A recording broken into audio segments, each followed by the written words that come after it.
Praise the lord. ప్రభువైన యేసుక్రీస్తు నామంలో అందరికీ వందనాలు తెలియజేస్తూ ఉన్నామండి. దేవుని యొక్క వాక్యాన్ని ఈరోజు మనము ధ్యానించుకుందాము. పరమగీతాల గ్రంథము 3వ అధ్యాయము 9-10 వచనాలని మనము చదువుకుందామండి. లెబానోను మ్రానుతో మంచం ఒకటి సొలొమోను రాజు తనకు చేయించుకొని ఉన్నాడు. దాని స్తంభములు వెండి మయములు, దాని పాదములు స్వర్ణమయములు, దాని మెత్తలు ధూమ్రవర్ణ వస్త్రముతో చేయబడెను. ప్రేమను సూచించు విచిత్రమైన కుట్టి పనితో యెరూషలేము కుమార్తెలు దాని లోపలి భాగము అలంకరించిరి. ప్రియ దేవుని బిడ్డలారా, ఈ 3వ అధ్యాయంలోని 9-10 వచనాలలో మరి తన ప్రియుడును వివరిస్తూ ఉన్నటువంటి విధానమును, సొలొమోనుకి ఉన్నటువంటి మంచమును గురించి మాట్లాడుతూ కొన్ని విషయాలు ఇక్కడ మనం చూస్తూ ఉన్నాం. మొదటిగా ఈ 9వ వచనములో కొన్ని మాటల్ని మనము చూచినట్లయితే ఇక్కడ లెబానోను అనేటువంటి మాటని మనము చూస్తూ ఉన్నాం. ఈ లెబానోను అనగా తెల్లనిది అని అర్థం ఇస్తూ ఉన్నది. లెబానోను అనగా తెల్లనిది అని అర్థం ఇస్తున్నది. ఇది ఒక పర్వత ప్రదేశము, లెబానోను పర్వత ప్రదేశముగా పిలువబడుతూ ఉంది. ఈ ప్రదేశము ఎప్పుడు కూడా మంచు మరి పడుతూనే ఉంటుంది. ప్రదేశంలో మంచు పడుతూ ఉంటుంది.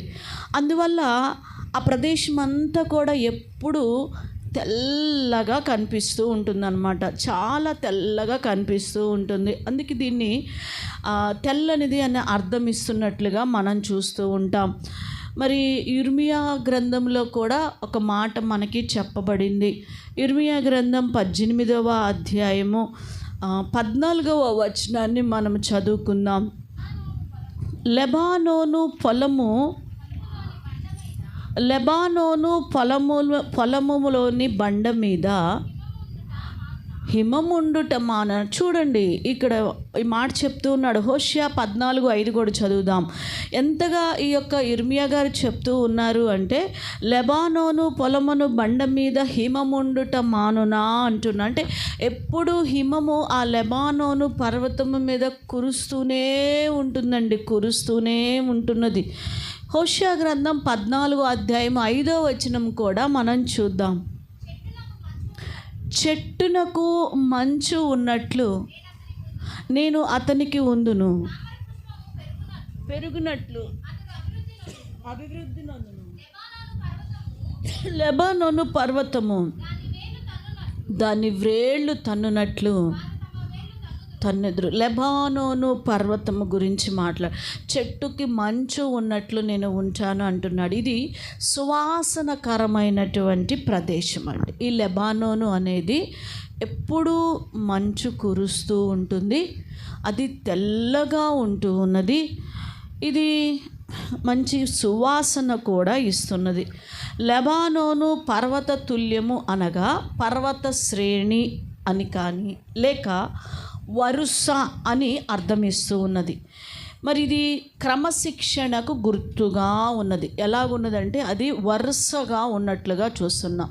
అంటే క్రమశిక్షణకి గుర్తు. ఇది లెబానోను అనేది క్రమశిక్షణకి గుర్తుగా చూస్తూ ఉన్నాం. ఆయన రాజ్యము కూడా క్రమముతో కూడినది కాబట్టి దేవుని సంఘము అనబడుతున్న మనము ఎప్పుడు కూడా క్రమమైన జీవితాన్ని కలిగి ఉండాలి. ఎలాగైతే ఆ లెబానోను మీద మంచు పడుతూ క్రమముగా అది కనపడుతూ ఉంటూ ఉన్నదో వరుసగా, మరి అది ఎలాగ ఉంటూ ఉన్నదో ఆ పర్వత శ్రేణి మీద, ప్రియ సంగమా, ఈరోజు మనల్ని కూడా దేవుడు క్రమమైన జీవితాన్ని కలిగి ఉండమంటున్నాడు. ఎలాంటి జీవితం అంట? క్రమము. ప్రతి విషయములో కూడా దేవుని బిడ్డలమైన మనము ఒక క్రమము కలిగిన వారముగా మనం ఉండాలి. ఒక స్కూల్కి వెళ్ళే పిల్లలు ఒక మంచి క్రమాన్ని కలిగి ఉంటారు. వాళ్ళకి చదువు అబ్బకపోయినా అది తర్వాత సంగతి. కానీ ఫస్ట్ క్లాస్ అనేది, సెకండ్ క్లాస్ అనేది, లేకపోతే 0 మార్క్స్ అనేది తర్వాత. కానీ ఒక క్రమాన్ని అలవరుచుకుంటారు వాళ్ళు కదా. ఫస్ట్ ఒక మంచిగా యూనిఫామ్ వేసుకోవటం, చక్కగా స్నానం చేసి చక్కగా తల దూకొని నీట్గా వెళ్ళటం, జడలు వేసుకోవటం, ఆడపిల్లలు అయితే బ్యాడ్జీ పెట్టేసుకుంటారు, ఐడి వేసేసుకుంటారు, బెల్ట్ పెట్టుకుంటారు, షూ వేసుకుంటారు. చక్కగా అందరూ కూడా చక్కగా స్కూల్కి వెళ్తారు, క్రమంగా ఆ యొక్క ప్రేయర్లో ఉంటారు. ఆ తర్వాత టీచర్ వచ్చినప్పుడు క్రమంగా లెగవటం, ఒక భయము అనేది, ఒక క్రమము అనేది నేర్చుకుంటూ ఉంటారు కదా. అలానే మరి దేవుని బిడ్డలు మన జీవితంలో కూడా ఒక క్రమమైన జీవితం ఉండాలి. ప్రభువారు అంటారు, సమస్తము మర్యాదగాను క్రమముగాను జరిగించండి అంటాడు కదా. ఇష్టానుసారంగా మందిరంలో మనము ఉండకూడదు, ఎలా పడితే అలా దేవుడి సన్నిధికి మనము రాకూడదు.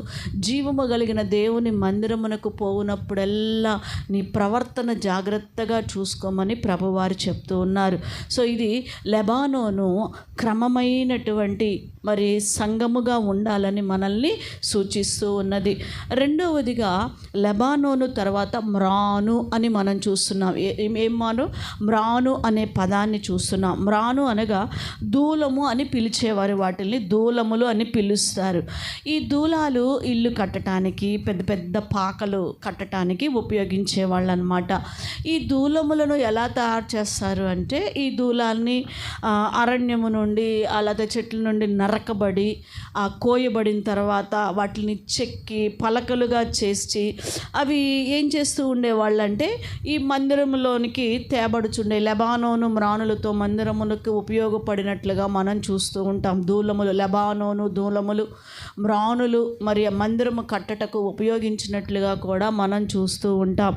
మరి ఈ దేవదారు మ్రానులు మరి అంటే క్రీస్తుని ఆ యొక్క లెబానోను మ్రానులు మరి దేవదారు మ్రాను అనేటువంటి పదములను గనక మనం చూస్తే ఏ విధముగా ఈ మ్రాను తీసుకొచ్చి చెక్కబడి, కొట్టబడి, కోయబడి ఒక ఆకారములోనికి తీసుకొని వచ్చి కట్టబడుతూ ఉన్నదో మందిరములో, అలాగే లోకములో పాపములో జీవించేటువంటి మనము కూడా దేవుని యొక్క వాక్యము చేత పట్టబడి, నరకబడి, కోయబడి, మారు మనసు మనము పొంది బాప్తిస్ము అనేటువంటి అనుభవంలోనికి మనం వచ్చి పరిశుద్ధాత్మను మనము పొందుకొని ఆ దూలముల వలె దేవుని పనికి మనం ఏమవ్వాలంట, ఉపయోగపడేటువంటి పాత్రలుగా మనం ఉండాలని దేవుని యొక్క వాక్యం మనకి సెలవిస్తూ ఉన్నది. ఈ దేవుని సంఘములో దేవుని కొరకు మనము బలమైన సాధనములుగా మార్చబడాలి. దూలాల్లో 2 రకాలు ఉన్నాయి. ఒకటి చక్కగా ఉపయోగపడుతున్న దూలమును ఇప్పుడు మనం చూసాము. మరొక దూలము గురించి పరిశుద్ధ గ్రంథములో చెప్పబడినది. ఎవరన్నా చెప్తారా? మరొక దూలము గురించి ప్రభువారు హెచ్చరిస్తూ చెప్తాడు. నీ కంటిలో దూలము పెట్టుకొని ఎదుటివాని కంటిలో నలుసుని చూస్తున్నావు అంటాడు కదండి ప్రభువారు. మత్తయి సువార్త 7వ అధ్యాయంలో మనం చూస్తాము ఈ మాటని. మరి నీ కంటిలో దూలము ఉంచుకొని ఇతరుల కంటిలో నలుసుని వెతుకుచూ ఉన్నామంట. అంటే ఈ దూలము కొన్ని సందర్భములలో ఇది పాపమునకు, మనలో ఉన్న బలహీనతకి, అవిధేయతకు కూడా సూచనగా ఉన్నది. అయితే నువ్వు ఎలా మలుచుకొని నువ్వు ఉపయోగపడతావో దేవునికి మనల్ని మనము పరిశీలన చేసుకోవాలి. ఈరోజు మనల్ని మనము పరిశీలన చేసుకోవాల్సిన వారముగా ఉన్నాం. దేవుని కొరకు వాక్యము చేత పట్టబడి, మలచబడి, చెక్కబడి, బాప్టిసము తీసుకొని అభిషేకించబడి నీ పాపములను విడిచిపెట్టి దేవుని మందిరములో వాడబడే మ్రానులాగా నీ ఉంటావో, దూలములాగా, లేక ఇతరుల కంటిలో మరి ఆ యొక్క నలుసుల్ని చూస్తూ నీ కంటిలో దూలాలు పెట్టేసుకొని నీ జీవితంలో అవిధేయత, నీ జీవితంలో పాపం, నీ జీవితంలో బలహీనతలు, నీ జీవితంలో తిరుగుబాటు పెట్టుకొని ఇతరుల యొక్క చూస్తూ నీ ఉంటూ ఉంటావో పరిశీలన చేసుకో. ఇది లెబానోను మ్రాను అనే పదమును చూస్తూ ఉన్నాం. ఆ తర్వాత ఏం కనిపిస్తుందండి? లెబానోను మ్రానుతో మంచం ఒకటి. ఏంటిదంటండి ఇది? మంచము. లెబానోను మ్రానుతో మంచం ఒకటి సొలొమోన్ గారు చేయించుకున్నారట. ఇక్కడ మంచము, ఈ మంచమును మనం చూసినట్లయితే మంచమునకు 2 అర్థాలు ఉన్నాయి. మంచం గురించి చెప్పాలి అంటే, ఒకటి అక్షరార్థముగా మంచము అనేది లోక సంబంధమైన శరీరాశలకి, సోమరితనానికి, తాత్కాలిక విశ్రాంతికి గుర్తుగా ఉన్నట్లుగా మనము చూస్తూ ఉన్నాం. అది అక్షరార్థముగా కదండి, శరీర సంబంధానికి, మరి శరీర ఆశలకి గుర్తుగాను, మరి సోమరితనానికి గుర్తుగాను, ఊరికే ఏదో జస్ట్ తాత్కాలిక విశ్రాంతికి గుర్తుగా ఉన్నట్లు చూస్తూ ఉంటాం. అదే మంచము ఆధ్యాత్మికంగా మనము చూస్తే అది ఆత్మ సంబంధముగా విశ్రాంతికి, నెమ్మదికి, ఆదరణకు, సమాధానమునకు గుర్తుగా ఈ యొక్క మంచాన్ని మనం చూస్తూ ఉంటాం. పూర్వదినాల్లో ఈ చైర్స్ ఏమీ లేవండి కదా. ఎప్పుడైనా కూడా ఎవరైనా ఇళ్ళకి వెళ్ళినప్పుడు ఏమేసేవాళ్ళంటే, మర్యాద కొరకు మనం వెళ్ళినప్పుడు మంచం వేసి చక్కగా దుప్పటి వేసి చక్కగా కూర్చోపెట్టేవారు. ఇది ఆ మంచము అనేది పునరుత్థానానికి గుర్తుగా కూడా ఉన్నదని సంఘము గుర్తుపెట్టుకోవాలి. అసలు ఈ మంచం అనేది మొట్టమొదటగా ఎక్కడ ఎవరు కనిపెట్టారు అనేది మనం చూస్తే మనం చెప్పుకుంటూ ఉంటాం. చాలామంది సైంటిస్టులు ఈ యొక్క బల్బులను కనిపెట్టడాన్ని, పిన్నిస్ కనిపెట్టడాన్ని, ఇట్లా కరెంటు కనిపెట్టినటువంటి వారిని, ఇట్లా చాలామందిని చూస్తూ ఉంటాం. ఈ మంచం అనేది మొట్టమొదటిగా పరిశుద్ధ గ్రంథంలో ఎక్కడ చూస్తామంటే, చదవండి మీరు, ద్వితీయోపదేశ కాండం 3వ అధ్యాయము 11వ వచనంలో చూస్తాం. చూడండి ఎవరు కనిపెట్టారో అక్కడ ఉంటుంది. మొట్టమొదటిగా ఆ వ్యక్తి దగ్గర ఉన్నది మంచం. రెఫాయిములలో బాషాను రాజైన ఓగు మాత్రము మిగిలెను. చూడండి, అతని మంచము ఇనుప మంచము, అతని మంచము ఇనుప మంచము. రెఫాయిలలో బాషాను రాజైనటువంటి ఓగు అనేటువంటి వ్యక్తి మొట్టమొదటిగా మంచము కనిపెట్టాడండి. ఆయన దగ్గరే మనం మంచాన్ని స్టార్టింగ్ చూస్తూ ఉంటాం. ఈ ఓగు రాజు దగ్గర మనం చూస్తూ ఉంటాం. మరి ఈ మంచము గురించి మనం చూసుకుంటే, మొట్టమొదటిగా ఈ మంచమును గురించి మనము ధ్యానిస్తూ ఉన్నట్లయితే, మొదటిగా ఇది మనకేమిస్తుంది అంటండి, విశ్రాంతినిస్తుంది. ఏమిస్తుంది? విశ్రాంతినిస్తుంది. ఒక్కొక్క పదము ఒక్కొక్క ఆత్మీయంగా అర్థం మనం తీసుకోవాలి. అటు ఆత్మ సంబంధంగా వస్తుంది, ఇటు శరీర సంబంధంగా వస్తుంది. నువ్వు ఏది తీసుకుంటావో దాన్ని తీసుకో, ఏది పట్టుకోవాలనుకుంటున్నావో అది పట్టుకో. 2 మార్గాలు ప్రభువుని ఎదుట పెడుతూ ఉన్నాడు. మొదటిగా ఈ మంచము అనేది విశ్రాంతికి గుర్తుగా ఉన్నదండి. ఏంటిదంటే అండి, విశ్రాంతికి గుర్తుగా ఉన్నది. ప్రభువారు అంటారు కదా, ప్రయాసపడి భారం మోసుకొనుచున్న సమస్త జనులారా నా యొద్దకు రండి, నేను మీకేమిస్తాను, విశ్రాంతిని ఇస్తాను అంటూ ఉన్నాడు. మంచము మీద తాత్కాలికమైన విశ్రాంతి మనకి కలుగుతున్నదేమో, కానీ ప్రభువు యొద్దకు వచ్చినప్పుడు, ఆయన యొద్ద మనం ఆనుకున్నప్పుడు ఆయన మనకి సంపూర్ణ విశ్రాంతిని కలుగజేస్తూ ఉన్నాడు. రెండోది, మంచము దేనికి గుర్తుగా మనం ఇక్కడ చూస్తే, కీర్తనకారుడు అంటాడు ఒక చోట 36వ అధ్యాయము 4వ వచనంలో ఈ మంచం గురించి మాట్లాడుతూ, మంచము మీదనే పాప ఆలోచనలు చేయుచున్నారు అంటూ ఉంటాడండి. ఎక్కడ చేస్తున్నారంట? పరుండు ఏం ఆలోచనలు వస్తాయి అంటే, పడుకున్నప్పుడు పాపపు ఆలోచనలు వచ్చేస్తాయి అంటే ఒక వ్యక్తికి. విడిగా చూడండి, మనము వర్క్ చేసుకుంటూ ఉన్నప్పుడు కానివ్వండి, ఏదైనా అందరితో కలిసి మాట్లాడుతూ ఉన్నప్పుడు, కూర్చొని ఏదైనా చేస్తున్నప్పుడు చాలా తక్కువ, చాలా రేర్ ఆ ఆలోచనలు అనేది రావటం. ఎప్పుడైతే అట్లాగా పడుకొని ఉంటామో అప్పుడేమొస్తూ ఉంటాయి, రకరకాల ఆలోచనలు మానవుని యొక్క జీవితంలో తిరుగుతూ ఉంటాయి, గిర్రును తిరుగుతూ ఉంటాయి. అయితే నరుడు అంట పడుకొని ఏమి ఆలోచిస్తున్నాడంట, పాపపు ఆలోచనలు ఆలోచించుచూ ఉన్నాడు అని చెప్తుంది. ప్రియ సంగమా, ఈరోజు అదే కీర్తనకారుడు అంటాడు 63:4లో, దేవుణ్ణి జ్ఞాపకము చేసుకుంటున్నాను అంటున్నాడు. ఆయన మంచం మీద పడుకొని అంటే ఎవరిని జ్ఞాపకం చేసుకుంటున్నాడంటే, దావీదు దేవుణ్ణి జ్ఞాపకం చేసుకుంటున్నాడు. మరి నువ్వు ఎవరిని జ్ఞాపకం చేసుకుంటున్నావో నాకు తెలియదు. కొంచెము నీకు విశ్రాంతి దొరికినప్పుడు, నీకు కొంచెము యొక్క రెస్ట్ అనేది నీ జీవితంలోకి వచ్చినప్పుడు, ఆ మంచం మీద పరుడినప్పుడు పాపపు ఆలోచనలు నీ జీవితంలోకి వచ్చేస్తున్నాయా? పాపము మానలేని కనులతో పాపాన్ని చూస్తూ పాపమును చేస్తూ నీవు ఉంటూ ఉన్నావా?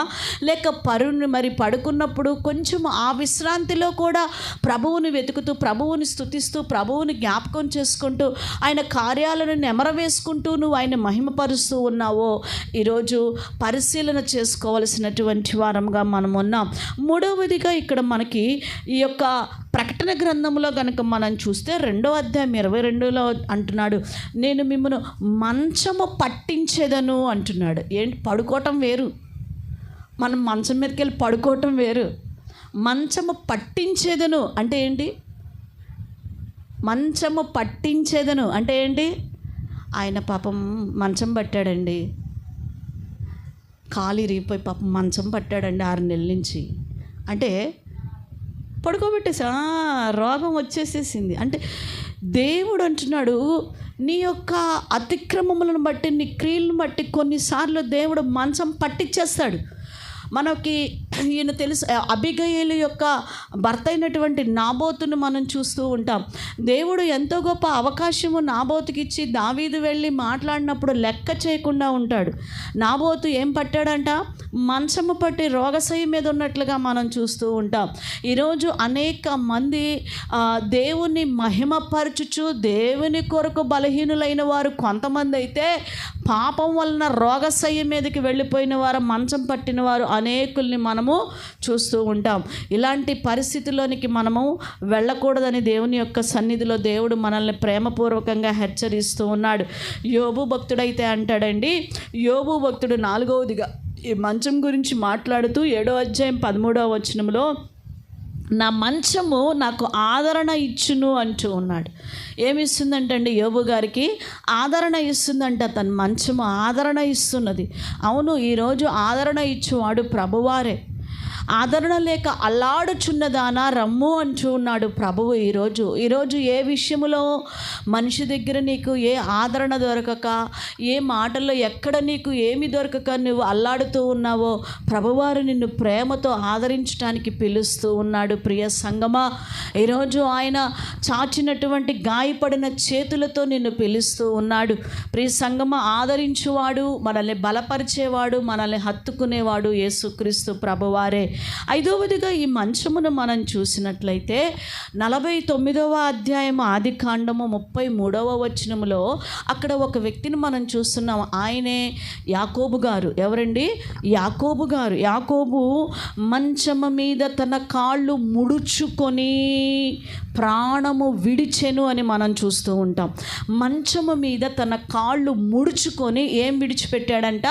ప్రాణము విడిచిపెట్టాడు. ప్రియ సంగమా, మంచము చూడగానే నీకు కూడా ఏం గుర్తు రావాలంటే, ఒకరోజు నేను కూడా సంపూర్ణ విశ్రాంతిలోనికి వెళ్ళిపోతాను. ఈ మంచం మీద ఏదో ఒక అరగంట విశ్రాంతి తీసుకుంటున్నాను, లేకపోతే ఒక నైట్ టైము ఒక 12 గంటలు పడుకుంటున్నావు, 8 గంటలు పడుకుంటున్నావు, 7 గంటలు విశ్రాంతి తీసుకుంటున్నావు, నాకు తెలీదు. మంచం మీద పడుకుని అమ్మా అనుకుంటాం. అమ్మయ్య అంటాం. రోజు మొత్తంలో నడుము వాల్చకపోతే ఎంత ఇబ్బంది పడతామో కదా, చాలా ఇబ్బంది పడతాము. నా మట్టుకు నేనైతే కొంచెం సేపు అన్న అలా రిలాక్స్ అవ్వకపోతే చాలా ఆ డే అంతా ఒక అనీజీగా అయిపోతుంటుంది అనమాట. సో ఆ కొంచెము విశ్రాంతికి ఎంత మనము రిలీఫ్ అయిపోతామంటే, కొంచెం సేపు తీసుకున్న విశ్రాంతికి చాలా ఎక్కువ వర్క్ మనం చేయగలుగుతూ ఉంటాం. మనం తీసుకున్న విశ్రాంతిని బట్టి ఆ మంచుని చూడగానే, ఆ మంచం మీద నువ్వు ఆ యొక్క రెస్ట్ తీసుకునే సమయం, ఏదో ఒక రోజు నేను ఎక్కడికి వెళ్ళిపోతున్నాను, పరలోకానికి వెళ్ళిపోతున్నాను, విశ్రాంతిని నేను కంప్లీట్ విశ్రాంతిని పొందబోతున్నాను. మంచం చూడగానే గుర్తు రావాలి, నాకు ఇప్పుడు ఒక టైం ఉంది కాబట్టి నేనేం చేయాలి? నా తండ్రి ఇచ్చిన పనిని నేను ఇంకా నమ్మకంగా చేస్తూ వెళ్ళాలి. ఇక తండ్రి ఇచ్చిన పనిని నేను కంప్లీట్ చేసేయాలి. ఆ పనిని కంప్లీట్ చేసి ఆ పూర్తి విశ్రాంతిలోనికి వెళ్ళాలి అని నిర్ణయం తీసుకోవాలి. ప్రియ సహోదరి, ఈరోజు మంచమును దేనికి నువ్వు ఉపయోగిస్తున్నావో నాకు తెలియదు. పాపపు క్రియలకు ఉపయోగిస్తున్నావా? దాన్ని చూడగానే గుర్తు చేసుకో. ఒకరోజు విశ్రాంతిలోనికి నువ్వు ప్రవేశించాలి. ఆ విశ్రాంతిలోనికి ప్రవేశించక ముందు నీకు దేవుడు అప్పగించిన పనుల్ని కంప్లీట్ చేయి. మనము విశ్రాంతి మంచం మీద ఎప్పుడు తీసుకుంటామంటే, పనులు చేసిన తర్వాత వెళ్ళి విశ్రాంతి తీసుకుంటాం. తండ్రి ఇచ్చిన పనిని నమ్మకముగా చేసి కంప్లీట్ విశ్రాంతిలోనికి మనం ప్రవేశించాలి. చాలామంది తండ్రి పనిని చేయకుండానే ఈ లోకాన్ని విడిచిపెడుతున్నారు, కానీ వారు విశ్రాంతిలో ప్రవేశించట్లేదు, పాతాళంలోనికి వెళ్ళిపోతున్నారు. ఎందుకంటే దేవుని పనిని మధ్యలోనే ఆపేస్తూ దేవుని కొరకు జీవించే జీవితాన్ని మధ్యలోనే విడిచిపెట్టేస్తున్నారు. ప్రియ సంగమా, సరే, ఈ మంచము బాగుంది. దీనిని లెబానోను మ్రానుతో చేయబడిన మంచము అని. దీనికి ఎన్ని స్తంభాలు ఉన్నాయండి? మంచానికి ఎన్ని స్తంభాలు ఉన్నాయి? 4 స్తంభాలు. మీ మంచాలకి ఏమైనా ఎక్కువ ఉంటాయేమో నాకు తెలియదు. జనరల్గా ప్రతి మంచానికి 4 స్తంభాలే ఉంటాయి నాకు తెలిసి. సో ఇక్కడ 4 స్తంభములను మనం చూస్తూ ఉన్నాం. దాని 4 స్తంభములు దేనితో చేయబడినవి అంటండి? వెండితో, వెండిమయములు. దాని స్తంభములు వెండిమయములు అని మనం చదువుకుంటూ ఉన్నాం. 4 స్తంభములు అనగా 4 దిశలని సూచిస్తూ ఉన్నది. 4 దిశలని, 4 దిక్కులు, తూర్పు, ఉత్తరం, పడమర, దక్షిణం. 4 దిక్కులను 4 కోడులు మనం కోళ్ళు అని పిలుస్తాం. మంచ పట్టి కదా కోళ్ళు అంటాం వాటిని. సో 4 కాళ్ళు. ఆ కాళ్ళు 4 కాళ్ళు కూడా 4 దిక్కులని సూచిస్తూ ఉన్నది. 4 దిశలు అనగా 4 దిక్కుల నీవు సువార్తను ప్రకటించాలి అని తెలియచేస్తూ ఉన్నది. వెండి విమోచనకి గుర్తు. దేనికి గుర్తు అండి? విమోచనకి గుర్తు. పాత నిబంధన గ్రంథములో ఎవరినైనా ఒక బానిసత్వము నుంచి విడిపించాలి అన్నా, ఏదైనా కూడా కొనుగోలు చేయాలి అన్నా వెండితో ఆ యొక్క బానిసని విమోచించేటువంటి వాళ్ళకి విమోచన కలిగేది. వెండి విమోచనకి గుర్తుగా ఉన్నది. ప్రియ సంగమా, మనము కూడా మన జీవితంలో అనగా ప్రభువారు చెప్పినట్లు మత్తయి సువార్త 28వ అధ్యాయములో, మార్కు సువార్త 16వ అధ్యాయములో చెప్పినట్లు మీరు సర్వ సృష్టికి వెళ్ళి సువార్తను ప్రకటించండి అంటూ ఉన్నాడు. సువార్తను మనము ప్రకటించాలి. ఎందుకంటే మనల్ని విమోచించినటువంటి క్రీస్తు నలుదిశల అనగా ప్రపంచమంతటా ఉన్న ప్రజలను విమోచించుట కొరకు తన స్వరక్తం ఇచ్చినాడు అని, తన రక్తము ద్వారా ప్రజలను విమోచించినాడు అని, పాపము నుంచి వారిని రక్షించినాడు అనేటువంటి సువార్తను మనము సకల జనులకు ఏం చేయాలంట? తెలియచేయాలని దేవుని యొక్క వాక్యం మనకి సెలవిస్తూ ఉన్నది. ప్రభువు విమోచన చెల్లించినారు అనే సువార్తను మనము ప్రకటించాలి. అంతేకాదు దాని పాదములు, దాని కాళ్ళు వెండిమయము, దాని పాదములు అంటే ఆ మంచము కోడికి ఉండేటువంటి కింద భాగమును పాదము అని మనం పిలుస్తూ ఉంటామండి. పాదములు అని మనం పిలుస్తూ ఉంటాము. ఇంటిని మోసేది దూలము. ఏంటిది? ఇంటిని మోసేది దూలము. మనిషిని మోసేది పాదము. మంచం కాదు. మంచం ఎంతసేపు మోసిద్ది? మనం కూర్చున్నంతసేపు మోసిద్ది. 24 hours మనము దేని మీద మనం ఆధారపడుతూ ఉంటాం?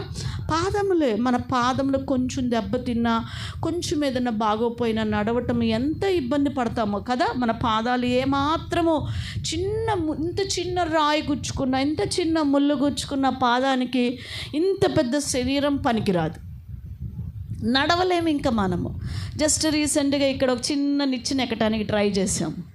నిచ్చెన జస్ట్ అలా ఇనప నిచ్చెన అలాగే ఎక్కి అట్లా దిగినందుకు 3 days కుంటుకుంటూ నడవాల్సి వచ్చేసింది. అంటే పాదములు మన వెయిట్ని ఏం చేస్తుంటే మనల్ని అంతా అవి మోస్తుంటాయి. ఇంటిని మోసేది దూలం, మనిషిని మోసేది పాదం అని గుర్తుపెట్టుకోవాలి. ఇక్కడ ఇది కాళ్ళు అడుగు భాగము. దీనిని పాదములతో పోల్చుచూ ఉన్నారు. అడుగు భాగాన్ని, ఆ కాలు అడుగు భాగాన్ని పాదములతో పోల్చుచూ ఉన్నారు. అవును, సువార్త ప్రకటించు వారి పాదములు బహుసుందరములని ప్రభువు చెప్పాడు కదండి. బహుసుందరములు వారు ప్రకటించే వారి పాదం అనగా నలుదిశల విమోచింపబడినటువంటి క్రీస్తును, మనల్ని విమోచించినటువంటి క్రీస్తును ప్రకటించేటువంటి వారి పాదములను బంగారముతో అనగా వారి పాదములు సుందరములు అని పోల్చుచూ ఉన్నాడు. ఈ లోకమును సువార్త లోకముగా, ఈ లోకమంతట కూడా సువార్తను మనం ప్రకటించి సువార్త లోకముగా ఈ లోకాన్ని మనం ఏం చేయాలంట? మార్చాలని దేవుని యొక్క వాక్యం మనకి సెలవిస్తూ ఉన్నది. మరి ఒక మాట మనము పరమగీతంలో చదువుకుందాం. మనము 9వ వచనాన్ని చదువుతూ వచ్చామండి. లెబానోను మ్రానుతో మంచం ఒకటి సొలొమోను రాజు తనకు చేయించుకొని ఉన్నాడు. ఇక్కడ ఒక మాట మనము చూస్తూ ఉన్నాం. ఎవరు చేయించుకున్నారండి? సొలొమోను రాజు గారు తనకి చేయించుకున్నాడు అనగా యేసుక్రీస్తు వారు మనలో విశ్రమించాలి అని సొలొమోను ఏ విధముగా అయితే మంచమును చేయించుకొని ఉన్నారో, యేసుక్రీస్తు ప్రభు వారు కూడా మనలో విశ్రమించాలని, ఎవరిలో విశ్రమించాలని? మనలో విశ్రమించాలని మన కొరకు ఆయన తన స్వరక్తం ఇచ్చి నిన్ను కొనుక్కున్నాడు. హల్లెలూయా. ఆయన విశ్రమించుట కొరకు ఏం చేసుకున్నాడు? సొలొమోను మంచము. కానీ క్రీస్తు ప్రభువారు నీలో విశ్రమించుట కొరకు, నాలో విశ్రమించుట కొరకు తన స్వరక్తమునిచ్చి నిన్ను కొన్నాడు. మన జీవితంలో ఇక్కడ మనం చదువుకుంటూ ఉన్న 10వ వచనంలో కూడా దాన్ని మనం అక్కడ చూసుకున్నట్లయితే దాని మెత్తలు ధూమ వర్ణ వస్త్రములతో చేయబడను, ప్రేమను సూచించు విచిత్రమైన కుట్టి పనితో యెరూషలేము కుమార్తెలు దాని లోపలి భాగమును అలంకరించిరి. చూడండి, ఈరోజు స్వరక్తమిచ్చి కొన్నటువంటి ప్రభువారు అరణ్యమనే పాప జీవితము నుండి ఈ మ్రాను ఎక్కడి నుంచి తేబడుతుంది? అరణ్యము నుండి మ్రాను తేబడినట్లు అరణ్యము దేనికి గుర్తుగా ఉన్నది? పాపమునకు గుర్తుగా ఉన్నది. పాపము నుండి నిన్ను విమోచించినాడు ప్రభువారు. హల్లెలూయా. ఈరోజు పాపము నుండి విమోచించాడు ప్రభువారు మనలో విశ్రమించాలని. ఎవరిలో? మనలను ఆయన తనకు ఆలయముగా చేసుకున్నాడు. నీ దేహము దేవుని ఆలయమని నీవు ఎరుగవా అంటున్నాడు కదండి. మన దేహం ఏంటంట? దేవుని ఆలయం. దేవుడు నివసించేటువంటి స్థలం ఏది? మనమే. మనలోనే ప్రభువు నివసించటానికి ఇష్టపడుతూ ఉన్నాడు. మనలో ఉండడానికి ప్రభువు ఇష్టపడుతూ ఉన్నాడు. ప్రియ సంగమా, ఈరోజు నీ ఆత్మీయ జీవితం ఎలాగున్నదో నాకు తెలియదు. ఈరోజు నువ్వు ఎలాగో ఉంటున్నావో నాకు తెలియదు. సొలొమోను తన కొరకు ఒక విశ్రాంతి తీసుకున్నట్టుకు తనకి ఒక మంచమును అరణ్యము నుండి తెప్పించి చేసుకున్నట్లుగా ఆ మ్రానుతోటి క్రీస్తు ప్రభువారు అరణ్యమనే పాపము నుండి నిన్ను పిలుచుకొని విమోచించి తన రక్తాన్ని చిందించి నీలో నివసించాలని, నీతో ఉండాలని, నీకు సంపూర్ణ విశ్రాంతిని ఆయన కలుగు చేయాలని ఆయన అంటూ ఉన్నాడు. ఆయన ప్రయాసపడి భారం మోసుకొంచున్న సమస్త జనులారా నా యొద్దకు రండి, నేను మీకు విశ్రాంతినిస్తానని ఈ రాత్రికాల సమయంలో ప్రభువారు పిలుస్తూ ఉన్నారు. మరి నువ్వు ఎలాగా ఉన్నావో ఒకసారి మనల్ని మనం పరిశీలన చేసుకొని ప్రార్థన చేసుకుందామండి. ప్రార్థన చేసుకుందాం. ప్రభు సన్నిధిలో మనల్ని మనం పరిశీలన చేసుకుందాం. పరిశుద్ధుడా, ప్రేమ కలిగిన మా ప్రియ పరలోకపు తండ్రి, మీకు వందనములు, స్తుతులు, స్తోత్రాలు చెల్లిస్తూ ఉన్నాము. ప్రభా, లెబానోను క్రమమైన జీవితానికి సాదృశ్యముగా మేము చూస్తూ ఉన్నాం. మ్రాను నాయన అరణ్యము నుండి తేబడి, కొట్టబడి, చెక్కబడి, నాయన మలచబడి, నాయన సదును చేయబడి నీ మందిరములో ఉపయోగపడినట్లుగా ప్రభా, మేము కూడా అరణ్యమనే పాపము నుండి నాయన, లోకము నుండి నాయన తండ్రి నీ వాక్యము ద్వారా పట్టబడి నా ప్రభా మమ్మల్ని విమోచించి తీసుకుని వచ్చారు ప్రభా. మీ కొరకు వాడబడాలి కానీ పనికిరాని దూలములలాగా, లోపాలు చూసే దూలములలాగా నాయన మేము ఉండకూడదు ప్రభా. నాయన మంచము ఏ విధముగా నాయన విశ్రాంతికి గుర్తుగా ఉన్నది నాయన. ఆ మంచమును మేము చూచినప్పుడు పాపపు క్రియలు మంచం మీద పరుండి మేము యోచించకూడదు, కానీ ఈ తాత్కాలిక విశ్రాంతి ఒక దినము ఈ మంచమును నేను విడవబోతూ ఉన్నాను, నేను విశ్రాంతిలోనికి వెళ్ళబోతున్నాను అని ఆ మంచమును చూచినప్పుడు జ్ఞాపకం చేసుకోవాలని మీరు సెలవిస్తూ వచ్చారు అయ్యా. ఆ విశ్రాంతిలో మేము ప్రవేశించినట్లుగా నలుదిక్కుల ప్రపంచమంతటా నీ సువార్త నాయన మమ్మల్ని విమోచించిన విధానమును సువార్తను ప్రకటించుచు నాయన అయ్యా, ఇదిగో నా ప్రభా నాయన సువార్త దేశముగా, సువార్తను అందించే లోకముగా మరి నాయన మేము ఉండడానికి సహాయము దయచేయండి. సువార్త ప్రకటించు వారి పాదములు ఎంతో సుందరములు అన్నారు ప్రభా. అవును నాయన, అలాంటి సుందరమైన పాదములతో నీ రాజ్యములోనికి మేము వచ్చినట్లుగా మాకు సహాయమును దయచేయమని నీ సన్నిధిలో మేము ప్రార్థన చేయుచున్నాం. సొలొమోను గారు తన కొరకు చేయించుకున్నాడంట ప్రభా, తన విశ్రాంతి కొరకు చేయించుకొని ఉన్నాడు. అవును ప్రభా, మీరు మమ్మల్ని నా ప్రభా మాలో మీరు నివసించినట్లుగా నాయన మమ్మల్ని విమోచించి మీరు నాయన కొన్నారు ప్రభా. మీరు రక్షించారు సంగమన్న మాలో నాయన మీరు నివసించటానికి ఇష్టపడుతున్నారు. దానికి తగిన విధముగా నా ప్రియుడా నిన్ను ప్రకటిస్తూ నీ చిత్తము చేయించు, నీకు ఇష్టముగా నీ తలంపులతో బ్రతికే కృపను మాకు దయచేసి మమ్మల్ని ఆశీర్వదించి అభిషేకించి నీ కృపతో నింపమని సర్వశక్తి కలిగిన యేసు నామములో ప్రార్థిస్తున్నాం తండ్రి. Amen. Thank you. God bless you.